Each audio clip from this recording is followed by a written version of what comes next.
This is the perfect jollof rice recipe you have been looking for, and these are our ingredients. If you want to get a good jollof rice, the process of it starts from the ingredients you use. You want to make sure that you use tomatoes that are fresh, your pepper, your bawa, and your dry tatase. I have always said it that if you know how to combine dry tatase to your pepper, it is going to give you a wonderful jollof rice recipe. So I have combined my pepper together. I'll be sharing the proportion with you in my description. Please watch out for it.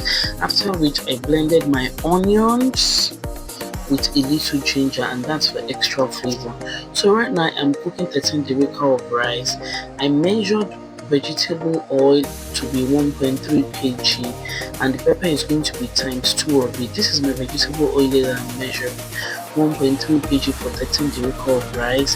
Then the tomato puree is also going to be 1.3 kg, but the pepper is always times 2 of every other thing you're using. Next, I use 450 grams of my onions and ginger paste. These onions, you can increase it if you have a lot of it, and I used 1 sachet of King's butter. You can use any brand of butter that you like, but I have used King's and it's good for my meals. So the first thing is to add your vegetable oil to your pot, after which you go in with your onions, your butter, your bay leaf, and your tomato puree. You're going to be frying that tomato puree to a bit dry before you add the pepper mix, so that it will up the taste of your jollof rice. You don't want your jollof rice to be slapping, like Yoruba will say, "Oh, calling." So this tomato, you want to make sure that you fry it very well. So this bay leaf, let it come in from the beginning.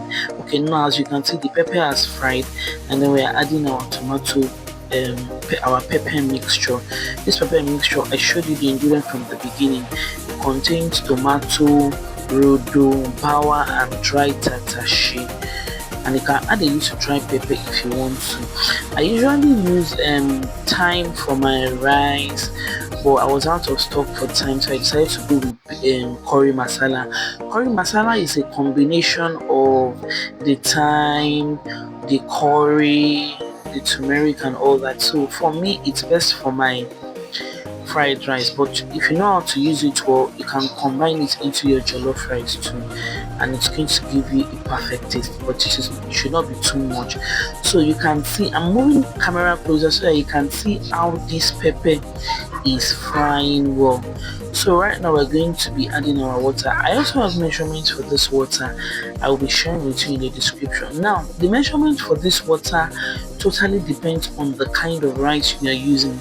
There are some times that you will not get a rice that is very dry, then you have to reduce the quantity of water you'll be using.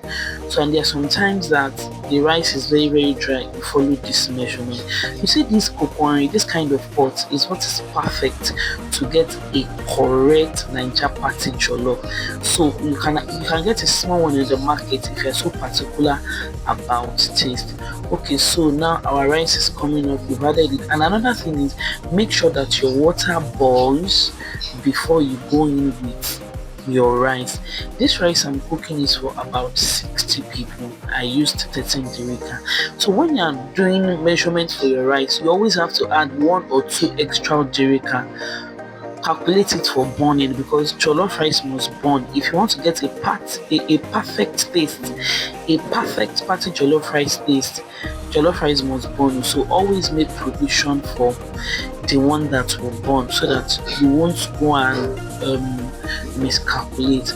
So this is the end, guys. Our rice is ready. You can see what we have. So the steaminess, if you test it and it's still not soft enough, you can decide to do more steaming by covering. Don't add water. After the water you start with, don't add water. It will make your rice soggy. It's better to cover and steam. You can cover with rice sack, you can cover with nylon, but because of melting, rice sack is better for me to cover for steaming. So let me know if you'll be trying